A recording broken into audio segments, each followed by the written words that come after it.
Halo, perkenalkan nama saya Selvista Victoria Hun. Saya dari Prodi S1 Sarjana Farmasi dengan NIM 204111081. Saya dari Fakultas Kesehatan Universitas Citra Bangsa Kupang. Pada saat ini saya akan mereview kembali tentang materi uji disolusi, yaitu tentang alat menyerupai basket. Selamat menonton. Uji disolusi.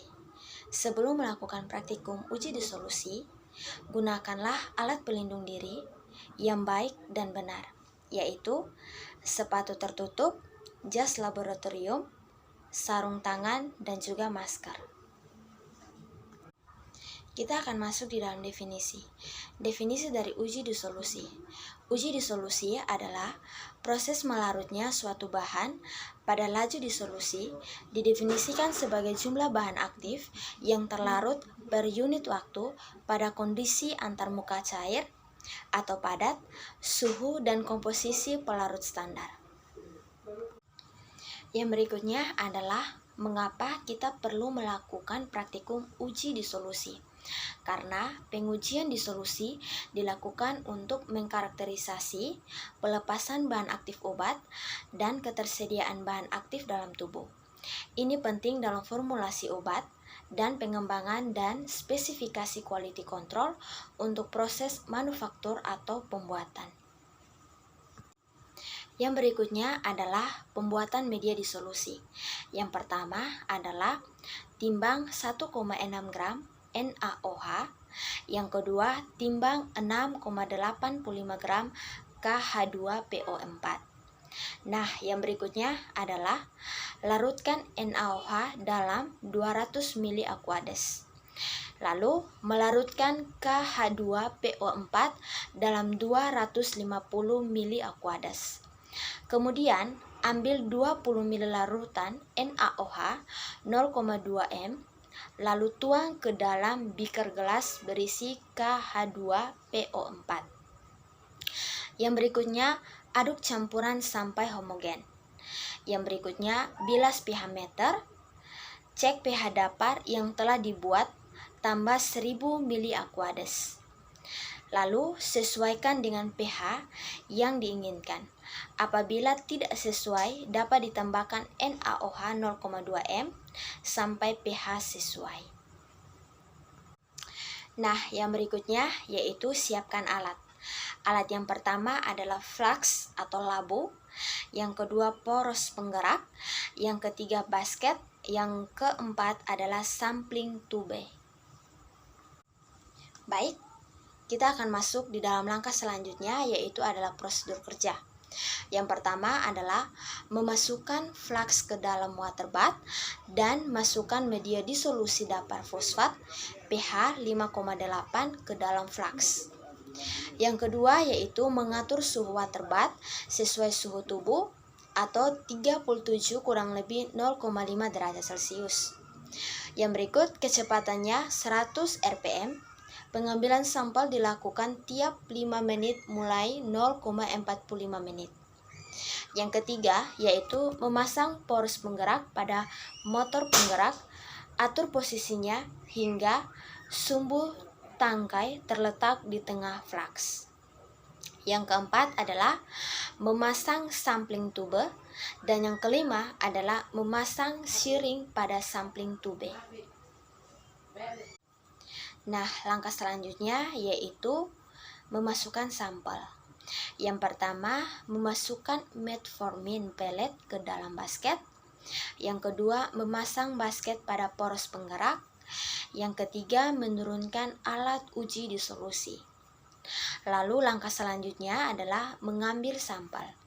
Yang pertama, mengambil 5 ml sampel menggunakan shearing dan menggantinya dengan media disolusi dengan volume yang sama. Yang kedua, memasukkan kertas saring Millipore 0,45 mikrometer ke dalam filter holder. Yang ketiga, memasang filter holder pada shearingnya. Dan yang keempat adalah menyaring sampel ke dalam tabung reaksi.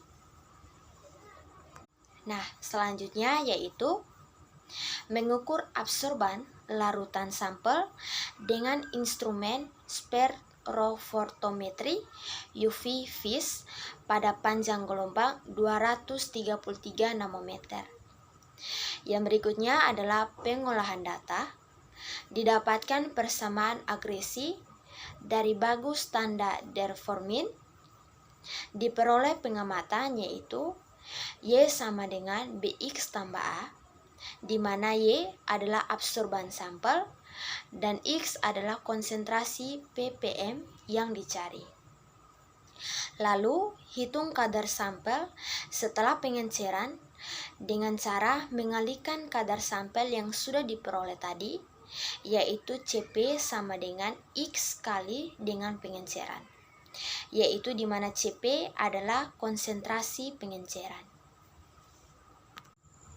Nah, yang berikutnya adalah kita akan masuk ke dalam perhitungan konsentrasi koreksi, yaitu perhitungan konsentrasi koreksi atau CK dengan cara CK sama dengan CP ditambah dengan 5/1000 dikalikan 0, di mana CK itu adalah konsentrasi koreksi sama dengan CP, yang dimana CP ada konsentrasi pengenceran, dan ditambah dengan 5 adalah jumlah media yang diambil, per 1000, di mana 1000 adalah volume total media, dan dikalikan 0, di mana 0 adalah akumulasi konsentrasi pengenceran sebelumnya. Nah, contoh perhitungannya yaitu CK1 sama dengan CP1 ditambah dengan 5/1000 dikalikan dengan 0. Yang kedua, CK2 sama dengan CP2 ditambah 5/1000 dikalikan dengan CP1. CK3 sama dengan CP3 ditambah dengan 5/1000 dikalikan dengan CP1 ditambah dengan CP2. Yang berikutnya, CK4 sama dengan CP4 ditambah 5/1000 dikalikan dengan CP1 ditambah CP2 ditambah CP3. Dan yang berikutnya adalah CK5 sama dengan CP5 ditambah 5/1000 dikalikan CP1 ditambah CP2 ditambah CP3 ditambah CP4 dan ditambah CP5. Yang dimana keterangannya CK adalah konsentrasi koreksi dan CP adalah konsentrasi kali pengenceran. Nah, selanjutnya adalah uji disolusi alat berupa pedal.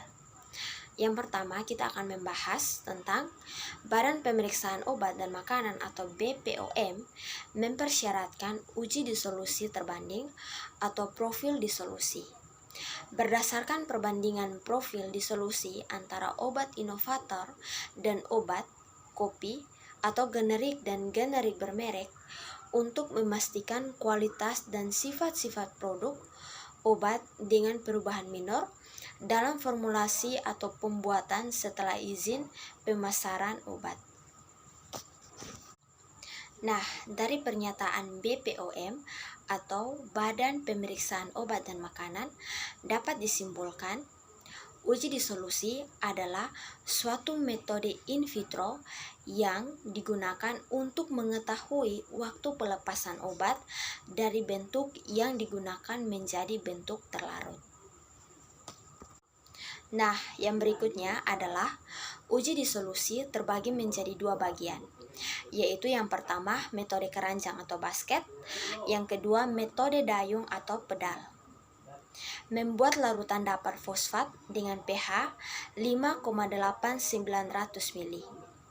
Menurut Farmakope Indonesia edisi 3, pembuatan dapar fosfat dengan pH 5,8200 mili adalah sebagai berikut, yaitu dibuat dengan mencampur 50,0 mili kalium hidroksida fosfat dengan senyawa KH2PO4 0,2 m dengan sejumlah natrium hidroksida 0,2 m yang tertera pada data dapar. Untuk pH 5,8 dibutuhkan 3,6 mili, NaOH 0,2 m, dan diencerkan dengan air bebas CO2 atau karbon dioksida secukupnya hingga 200,0 mili. Yang berikutnya yaitu pada KH2PO4 atau kalium dihidrogen fosfat diperoleh 900 mili per 200 mili sama dengan X mili per 50 mili sama dengan X mili sama dengan 225 mili, yang dimana 900 mili dikalikan 50 mili dibagi dengan 200 mili dihasilkan X mili sama dengan 225 mili. Dibutuhkan KH2PO4 0,2 M sebanyak 225 mili untuk membuat dapar fosfat 900 mili. Yang berikutnya M sama dengan berat dikalikan dengan 1000 mili, di mana berat per mr dikalikan 1000 mili per dengan volume, sama dengan M sama dengan 0,2 sama dengan berat per 136,084 dikalikan 1000 dikalikan dengan 225 mili dihasilkan berat 6,123 gram. Dibutuhkan 6,123 gram untuk membuat 225 mili KH2PO4 dengan 0,2 M. Yang berikutnya adalah pada NaOH 900 mili per 200 mili sama dengan X mili per 3,6 mili sama dengan X mili dihasilkan 16,2 mili, di mana 900 mili dikalikan 3,6 mili dibagi dengan 200 mili dihasilkan X mili 16,2 mili. Dibutuhkan NaOH 0,2 M sebanyak 16,2 mili untuk membuat dapar fosfat 900 mili.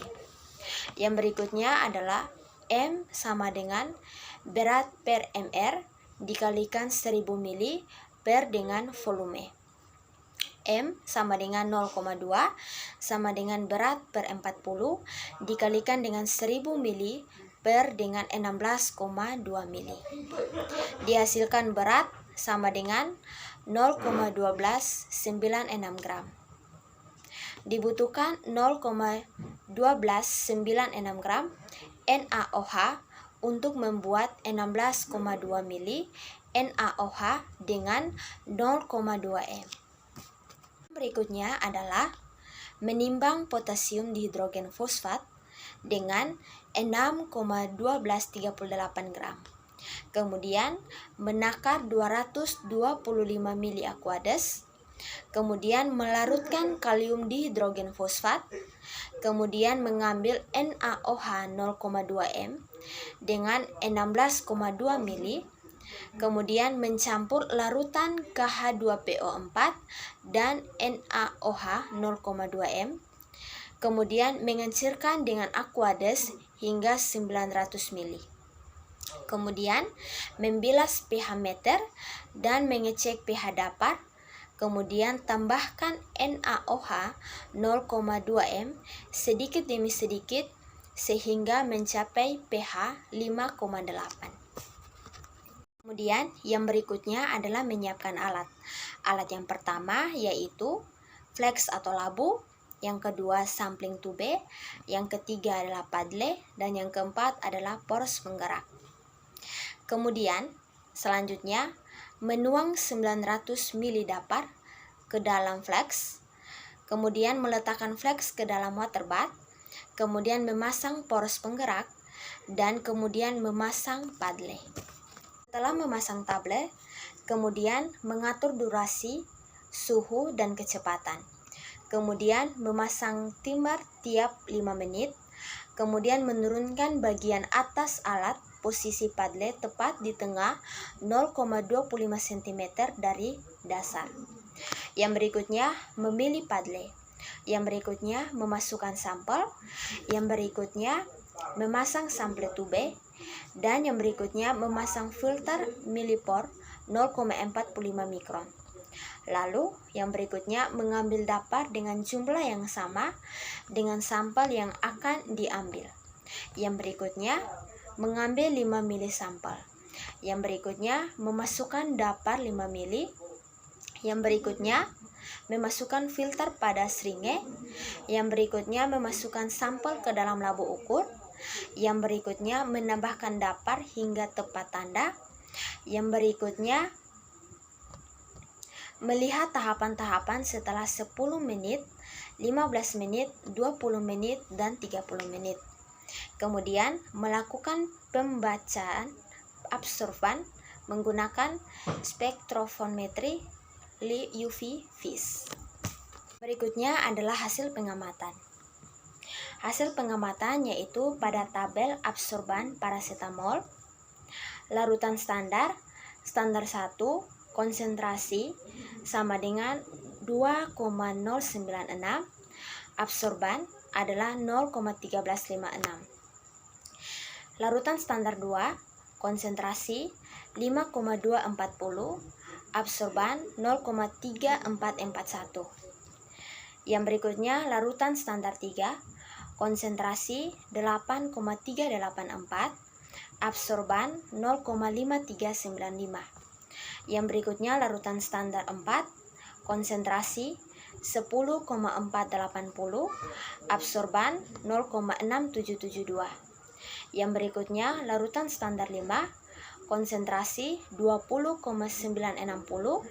absorban 1,4065. Berikutnya adalah hasil pengamatan dari kurva. Kurva kalibrasi paracetamol. Pada absorban dengan konsentrasi mg/L didapatkan Y sama dengan 0,674X dikurangi dengan 0,0161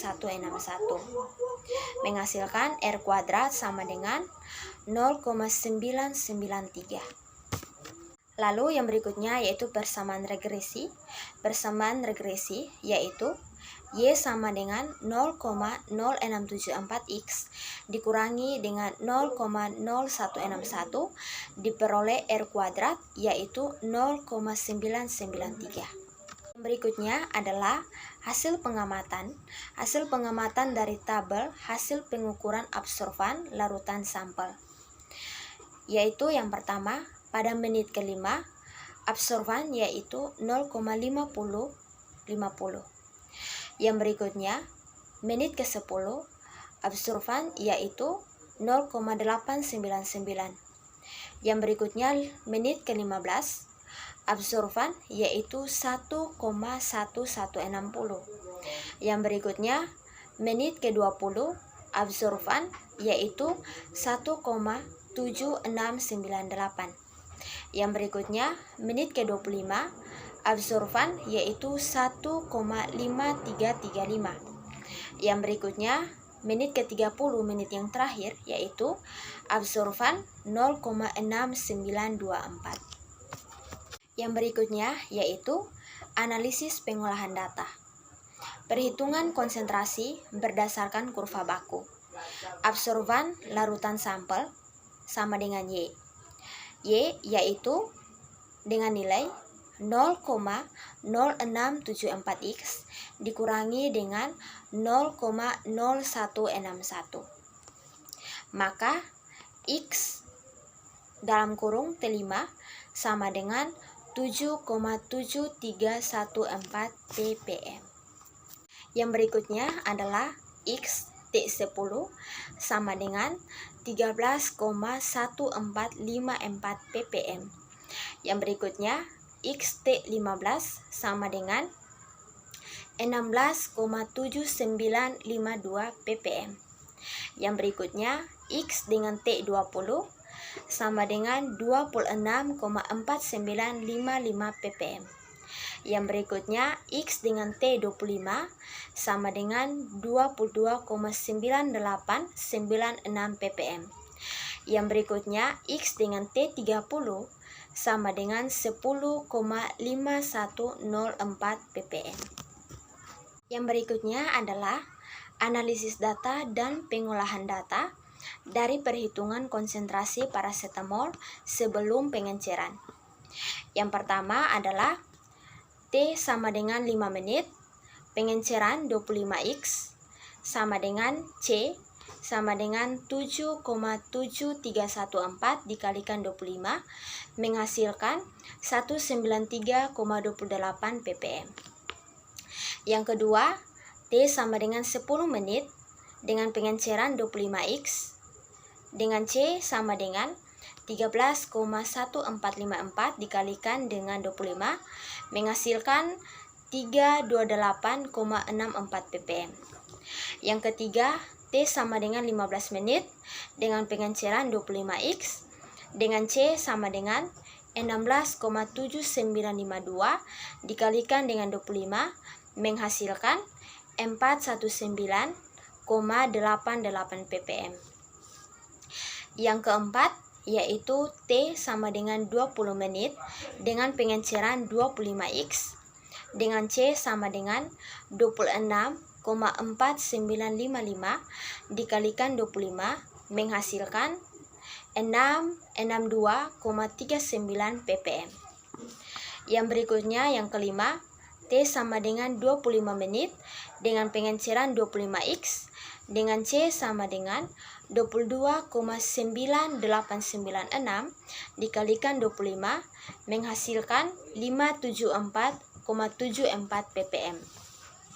Yang berikutnya atau yang terakhir adalah T sama dengan 30 menit dengan pengenceran sama dengan 50X dengan C sama dengan 10,104 dikalikan dengan 50 menghasilkan 525 dikalikan dengan 52 ppm.